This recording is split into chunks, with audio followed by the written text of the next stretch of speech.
The quantum relay hummed with excitement as the message traveled across the galaxy in mere seconds. Deep within the crystal spires of Centra Prime, the Galactic Confederation's most skilled translators worked tirelessly to decode the strange transmissions coming from a distant world in the Outer Rim. The signals were primitive by their standards, filled with electromagnetic noise and chaotic frequencies that spoke of a species still bound to crude technology. Admiral Thane reviewed the preliminary reports with growing interest. The world called Earth sat in what the Confederation considered a death zone, too close to its violent star, spinning through space with a gravity well that would crush most civilized beings, wrapped in an atmosphere so corrosive that it could dissolve metal over time. Yet somehow, impossibly, intelligent life had emerged from this nightmare and was reaching toward the stars with desperate fingers of radio waves and primitive rockets. The first probe sent to observe, Earth returned with footage that both fascinated and disturbed the Confederation Council. The creatures called humans had built sprawling cities despite living under crushing atmospheric pressure. They had learned to harness electricity while surrounded by violent storms that could level mountains. Most shocking of all, they seemed to thrive in conditions that would kill any other known species within hours. Dr. Elena of the Xenobiology department presented her findings to a packed assembly hall.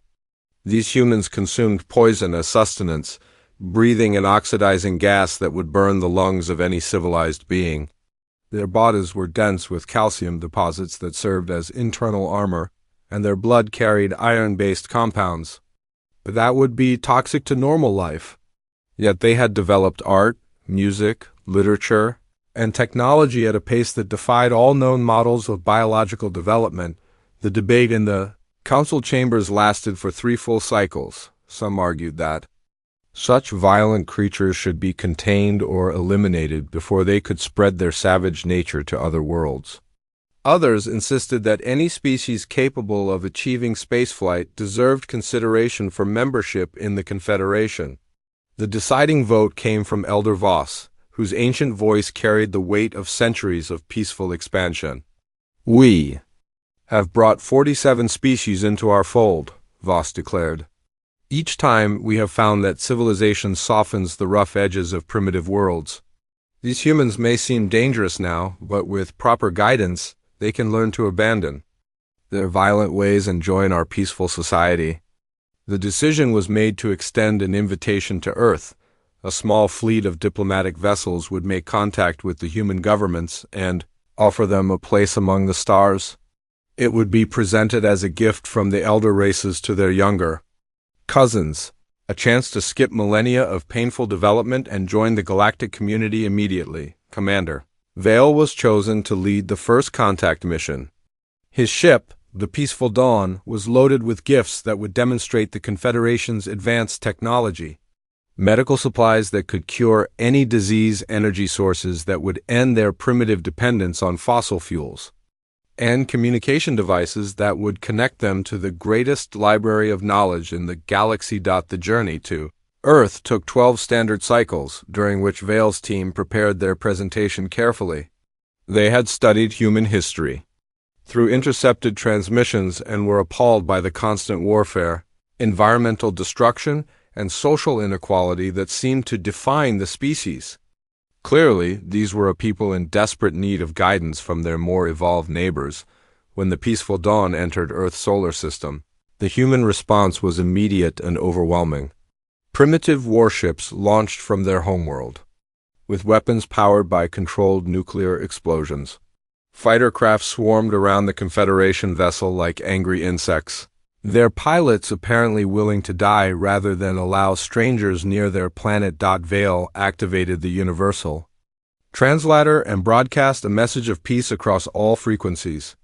He explained that the Confederation came as friends, offering knowledge and prosperity to Earth's children.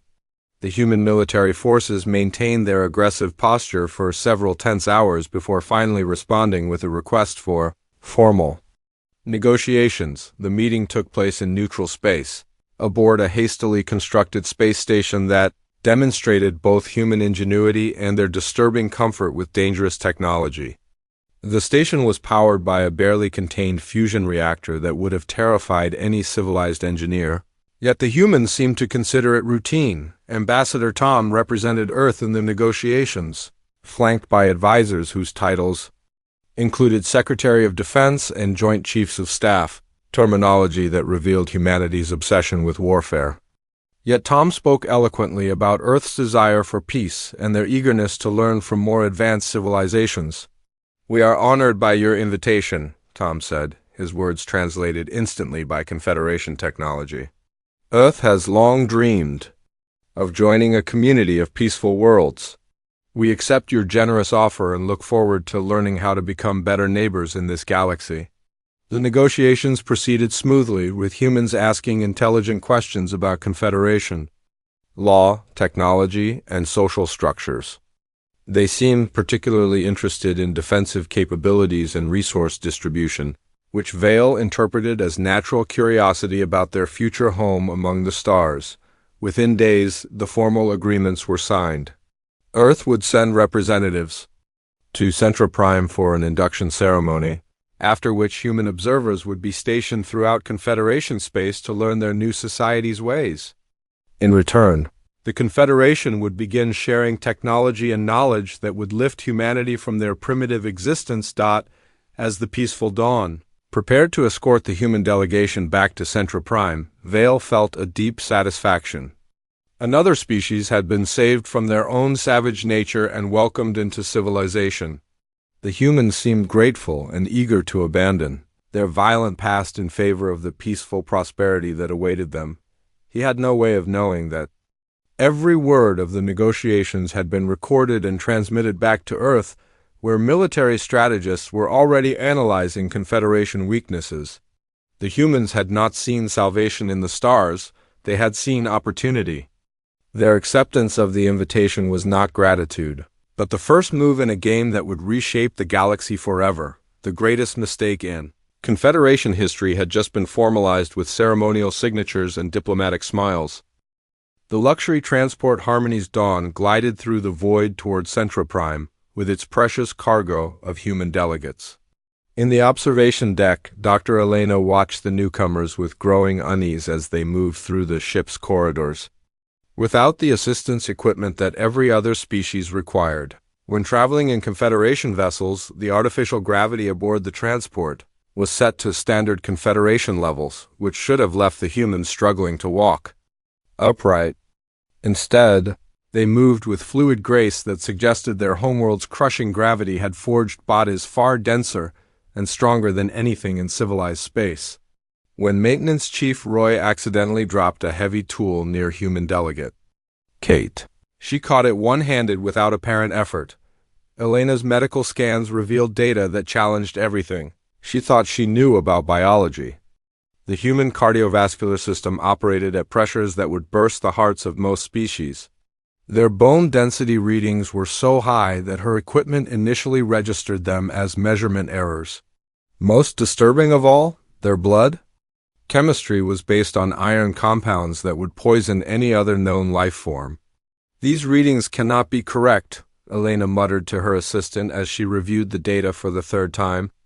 No biological system should be able to function under these conditions, yet the humans not only functioned, but thrived. They required no atmospheric supplements, no gravity adjusters, no environmental suits. They walked freely through areas of the ship that other species found uncomfortable, adapting instantly to conditions that would stress even the hardiest. Confederation citizens, Security Chief Rex, conducted the standard diplomatic protection briefings with the human delegations. Guards. The woman called Kate, and the man named Ben listened politely as he explained Centra Prime safety protocols, but their eyes were constantly moving, cataloging every detail of the ship's layout with mechanical precision. "Your escort procedures are quite thorough," Ben observed during the briefing. "How many security checkpoints will we pass through when we dock? And what are the response times for your emergency services?" Rex answered the questions gladly, interpreting them as reasonable concerns for the safety of their diplomatic party. He had no way of knowing that every answer was being memorized with perfect accuracy and would soon be transmitted back to Earth through quantum-encrypted channels that the Confederation couldn't detect. The humans asked constant questions during their journey, displaying what seemed like innocent curiosity about their new galactic neighbors. They wanted to know about population centers, resource distribution, communication networks, and the chain of command that held the Confederation together. Their questions were always polite, always reasonable, and always focused on information that would be invaluable to a military strategist. When the transport finally arrived at Centra Prime, the human delegation stood at the observation windows in apparent awe of the capital world's beauty.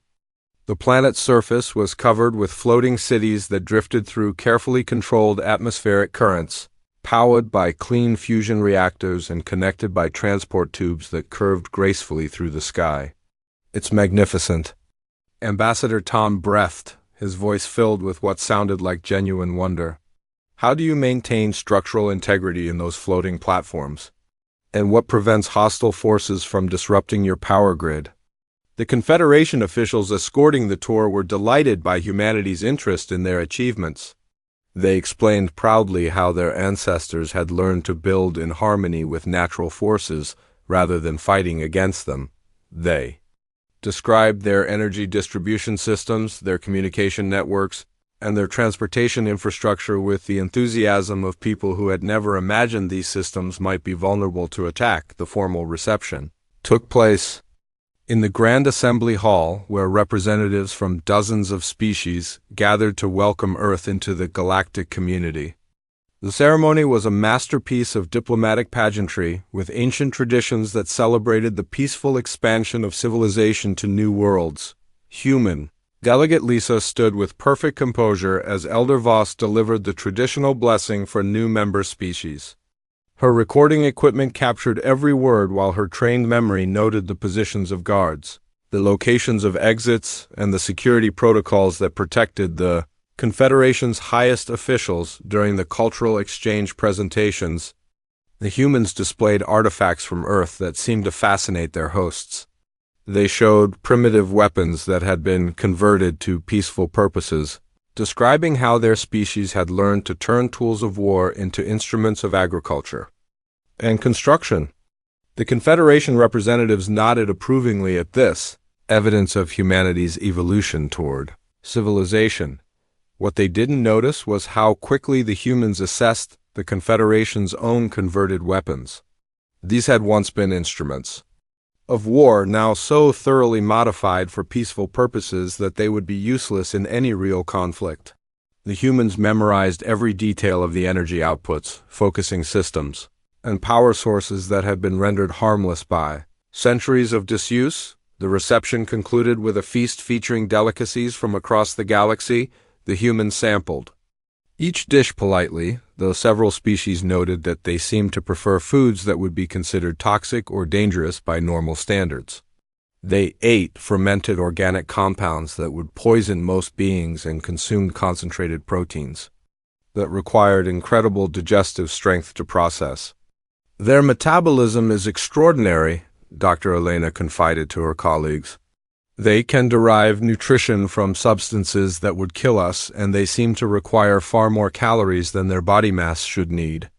As the evening progressed, the human delegates circulated through the crowd with diplomatic skill that impressed their hosts. They spoke knowledgeably about art, science, and philosophy while subtly steering conversations toward topics of strategic importance. They learned about resource shortages on rim worlds, tensions between member species, and the locations of critical infrastructure throughout Confederation space. By the time the humans retired to their quarters, they had compiled a comprehensive intelligence profile of the galaxy's most powerful civilization. They knew which worlds were heavily defended and which were vulnerable. They understood the communication delays that plagued the outer territories and the supply lines that kept the core worlds functioning. The Confederation's leaders went to sleep that night feeling proud of their successful integration of another primitive species. They had demonstrated their technological superiority and moral authority while welcoming grateful newcomers into their peaceful society. They had no idea that the grateful newcomers had just finished conducting the most successful Intelligence Operation in Galactic History. Every weakness had been cataloged, every strength assessed, and every vulnerability mapped with precision that would have impressed the greatest military minds in the galaxy. The humans had come to Centra Prime as students eager to learn about civilization. They left as predators who had studied their prey and found it helpless. 6 months after the formal induction ceremony, human observers had spread throughout Confederation space like seeds carried on stellar winds.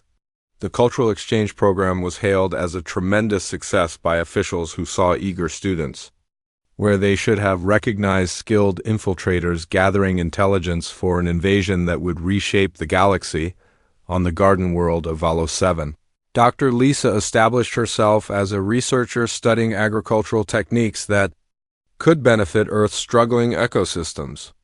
The planetary administrator welcomed her with open arms, proud to show off the advanced farming methods that had transformed Valo 7 into one of the Confederation's primary food producers. Lisa walked through endless fields of genetically modified crops that grew in perfect rows under controlled atmospheric conditions.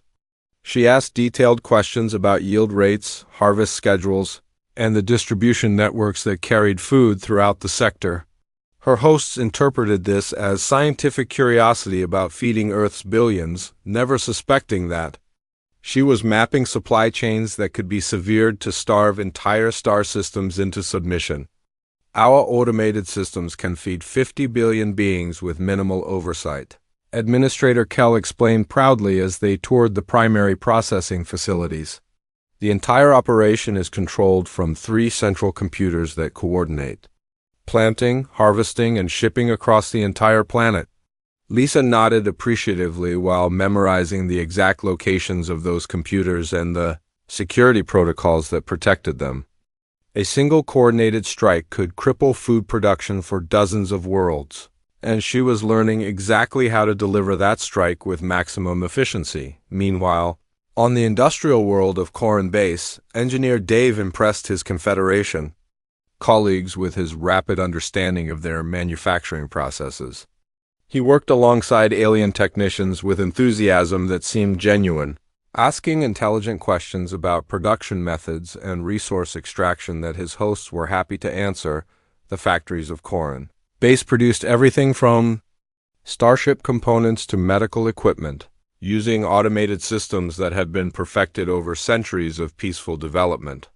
Dave studied each facility with the intensity of someone genuinely fascinated by advanced technology, though his reports back to Earth focused on production capacities, raw material requirements, and the vulnerabilities of systems designed without consideration for sabotage.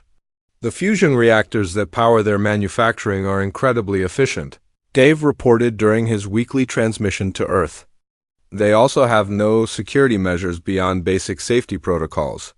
A small explosive device in the right location could trigger cascade failures that would destroy entire industrial complexes. His colleagues at Corin Base praised Dave's quick learning and innovative suggestions for improving their processes. They had no idea that his improvements were designed to create new vulnerabilities that could be exploited when the time came for humanity to reveal its true nature. The most valuable intelligence came from General Patricia, who had established Earth's military liaison office on the fortress world of Shield Point. Her mission was ostensibly to learn about Confederation peacekeeping methods and how they might be adapted for maintaining order on Earth's troubled continents. Shield Point had once been the Confederation's primary military training center, but centuries of peace had transformed it into something more resembling a historical museum than an active base. The weapons were still functional but had been modified to reduce their destructive potential. The soldiers were well trained but had never faced real combat. The defensive systems were impressive but designed to repel the kind of civilized warfare that no longer existed. Patricia walked through training exercises with genuine admiration for the skill displayed by Confederation forces. They moved with precision and discipline that would have impressed any military professional. Yet she could see that their tactics were based on assumptions that would prove fatal in real combat. Your peacekeeping doctrine is quite sophisticated, Patricia observed during a briefing with Base Commander Roth. But what protocols do you follow when facing an enemy that doesn't respond to your standard de-escalation procedures? Commander Roth looked puzzled by the question. Such situations haven't occurred in living memory, he replied. Most conflicts can be resolved through negotiation or the simple display of superior force. When beings see that resistance is futile, they generally choose to surrender rather than face destruction. Patricia nodded thoughtfully while making mental notes about an enemy that had forgotten how to fight against opponents who might not choose surrender. The Confederation's military was a perfect example of institutional decay, maintained more for ceremonial purposes than actual defense. Back on Earth, massive construction projects had begun in the deepest ocean trenches and most remote mountain ranges. Shipyards that dwarfed anything in Confederation space rose from locations where no satellite could observe them. The vessels taking shape in these hidden facilities bore no resemblance to the elegant exploration ships that had brought humanity into galactic society. These were warships designed by a species that had never stopped fighting. Their hulls were forged from materials that could withstand the crushing pressure of Earth's deepest seas.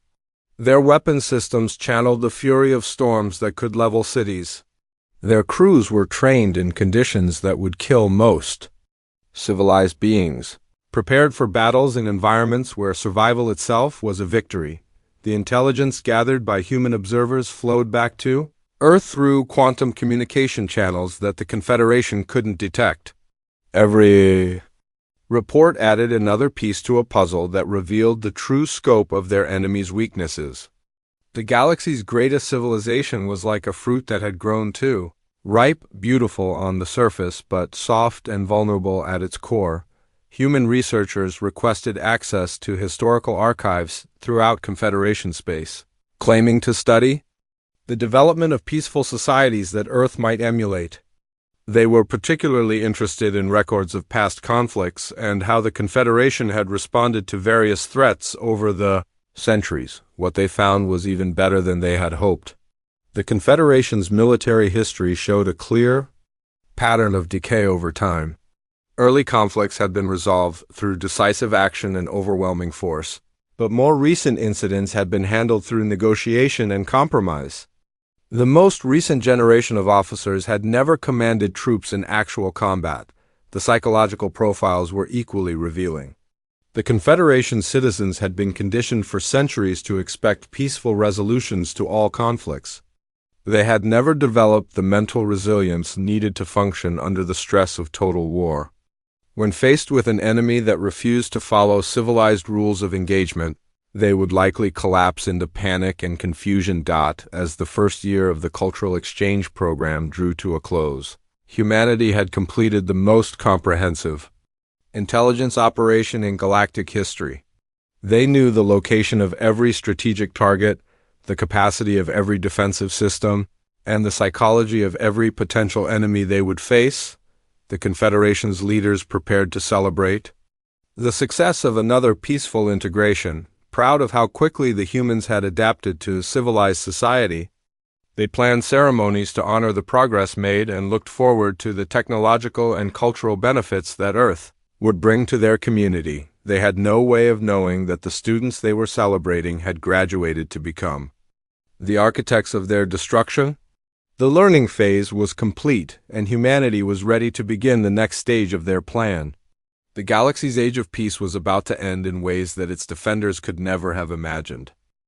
The first reports were dismissed as isolated incidents that hardly warranted concern from the Confederation's Central Command. Trade ships had begun disappearing along routes that had been safe for centuries, leaving behind only empty space where vessels carrying vital supplies should have been traveling between the outer colonies and core worlds.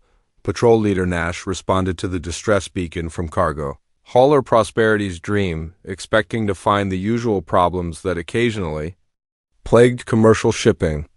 Engine failures, navigation errors, or perhaps pirates who had grown bold enough to venture into Confederation space were all routine matters that could be handled with standard procedures. Instead, Nash found only debris drifting in the void, where a massive cargo ship should have been waiting for assistance. The wreckage showed signs of weapons fire unlike anything in Confederation databases. energy signatures that burned through hull plating designed to withstand meteor impacts, and precision cuts that suggested the attackers had known exactly where to strike for maximum damage. "The attack pattern is unlike anything we've seen before," Nash reported to his superiors. "Whoever did this knew the ship's design specifications better than the crew that flew it. They targeted the fusion reactor's containment field, the life support systems, and the communication array in perfect sequence." Similar reports began flowing in from across the outer territories. Mining stations went silent without explanation. Automated supply depots reported inventory shortages that made no sense. Communication relays suffered mysterious failures that created expanding blind spots in the Confederation's surveillance network. Admiral Cole assembled her staff to analyze the growing pattern of incidents. The attacks were not random acts of piracy, but coordinated strikes against specific targets that served strategic purposes. Someone was systematically weakening the infrastructure that held the Confederation together, doing so with knowledge that could only come from detailed intelligence about their operations. "The timing is too precise to be coincidental," Cole observed as she reviewed the tactical displays. "Each attack creates vulnerabilities that the next attack exploits. We're facing an enemy that understands our systems better than we do ourselves." The breakthrough came when long-range sensors detected massive energy signatures emerging from the direction of Earth's solar system. The readings were impossible to interpret using standard Confederation technology. Power outputs that dwarfed their largest starships combined with propulsion systems that seemed to violate known physics. Deep Space Monitor Ray transmitted the sensor data back to Centra Prime with growing alarm.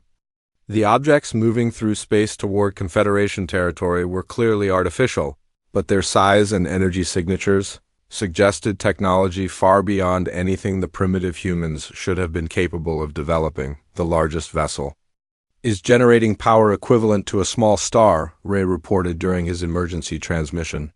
"The energy readings are so high that our sensors can barely track them without burning out. Whatever the humans have built, it makes our most advanced warships look like children's toys." The revelation sent shockwaves through the Confederation's leadership.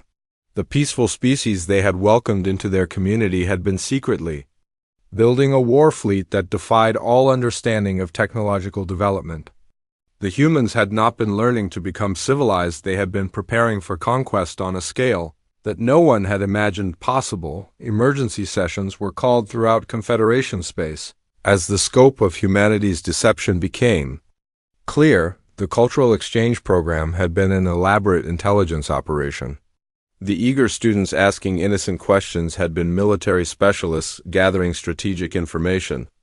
The grateful primitives accepting guidance had been apex predators studying their prey before the hunt began. On Valo 7, Dr. Lisa abandoned all pretense of scientific research as she coordinated with sleeper agents who had been positioned throughout the agricultural world.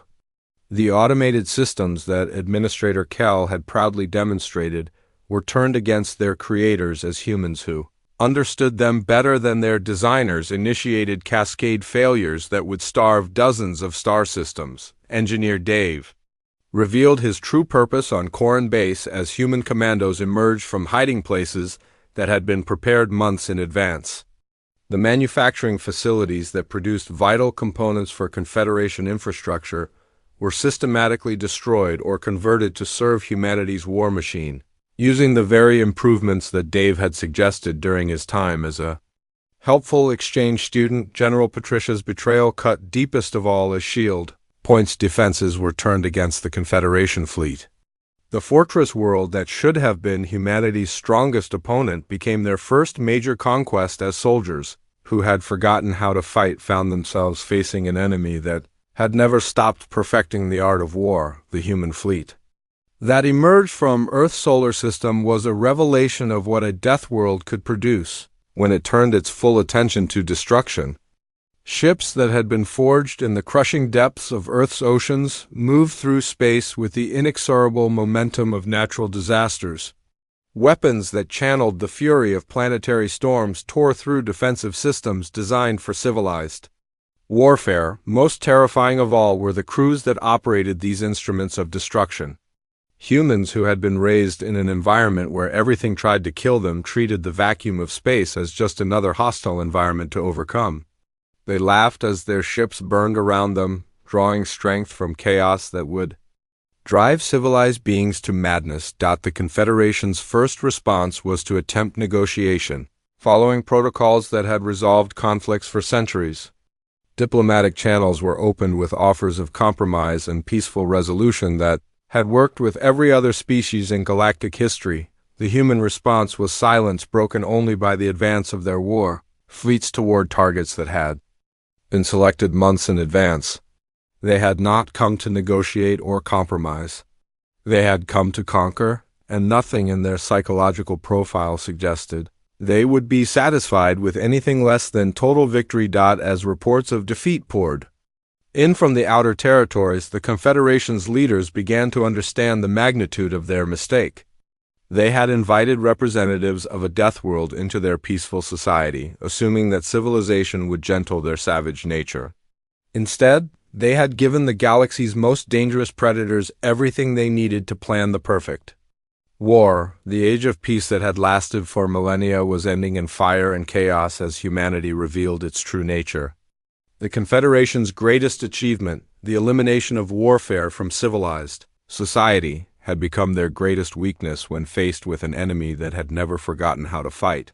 The Deathworld had awakened from its disguise, and the galaxy would never be the same again. The final battle for the Nexus Gate lasted exactly 18 minutes from first contact to complete Confederation surrender.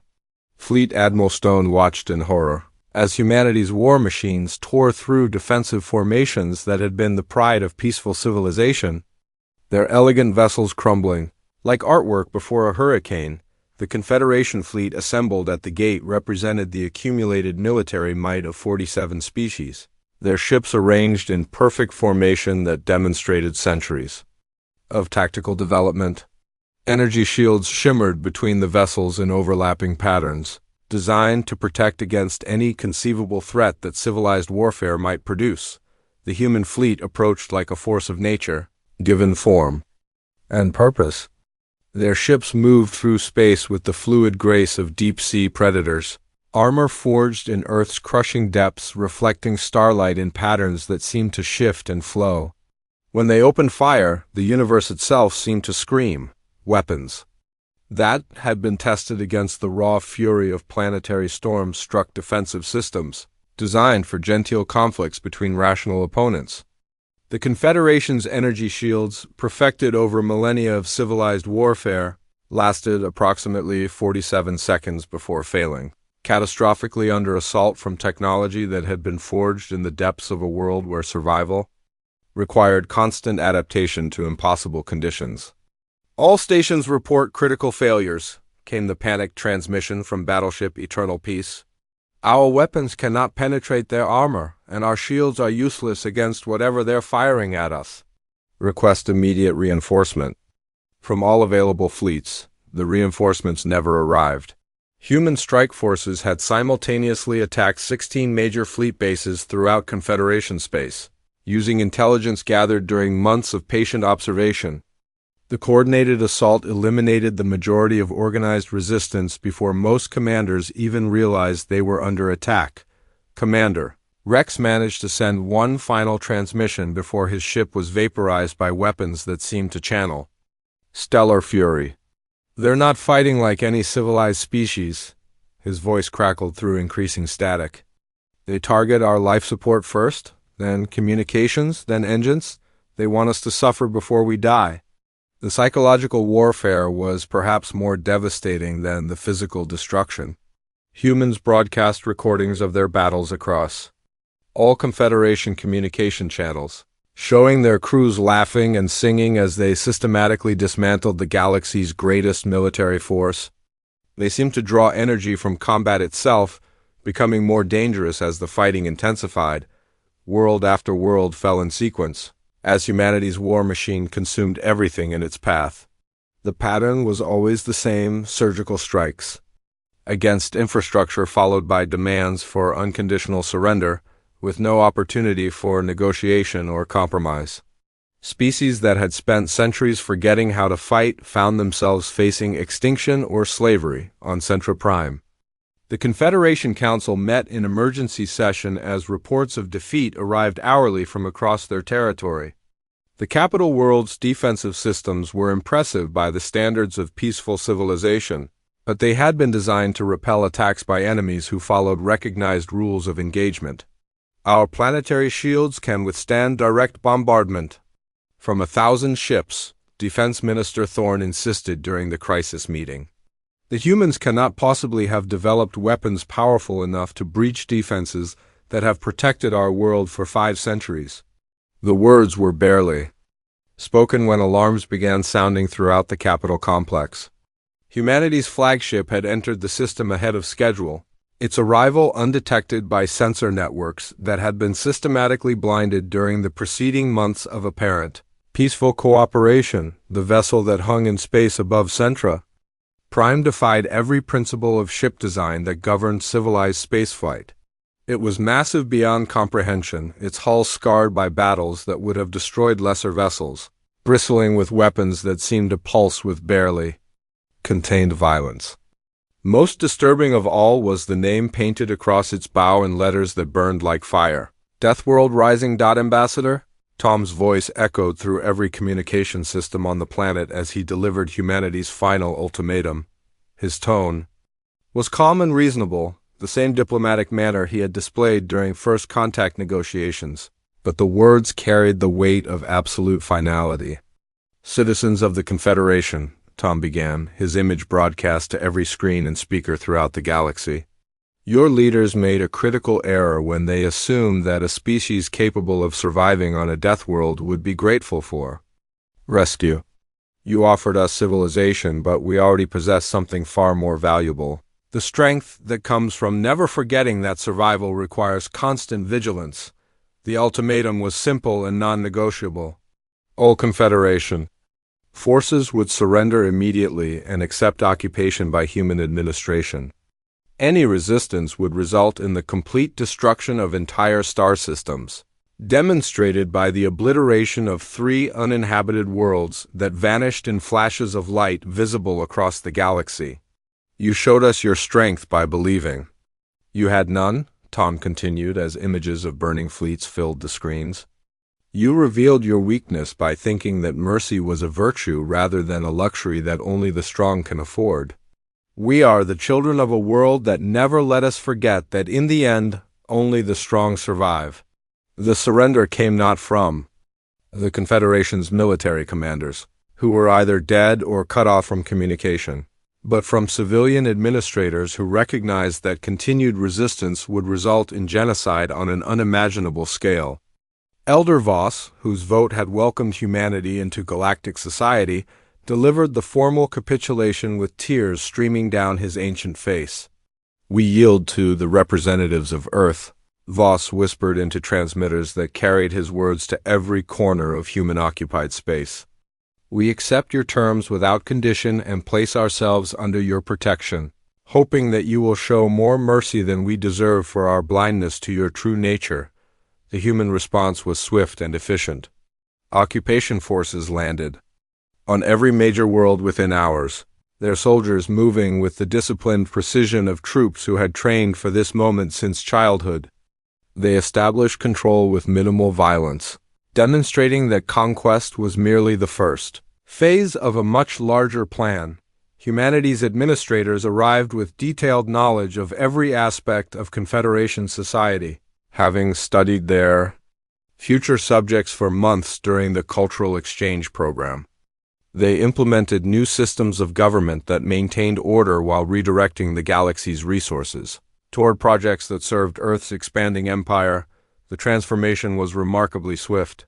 Within a single galactic cycle, the Confederation's peaceful society had been restructured into a military hierarchy that prioritized strength and efficiency over the gentle democracy that had prevailed for millennia.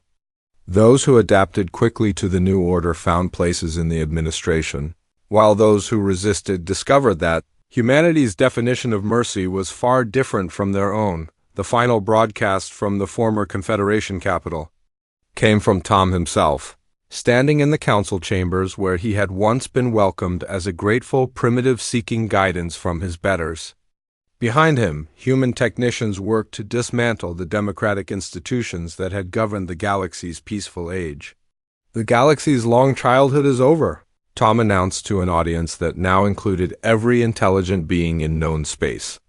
"You spent centuries believing that evolution had made you superior to your violent ancestors, never realizing that you had simply forgotten what it takes to survive in a universe that rewards strength and punishes weakness."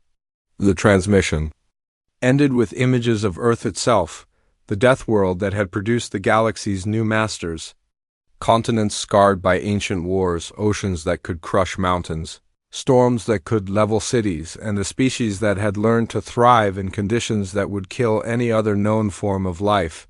The Confederation's dream of eternal peace had died not with a whimper, but with the roar of engines from a species that had turned survival itself into an art of war. Their final mistake had been believing that a species capable of conquering a Deathworld would be grateful for rescue from their violent nature. Instead, they had given humanity a detailed map of the galaxy's weaknesses and the time needed to plan the perfect conquest. The age of peace was over, and the age of humanity had begun.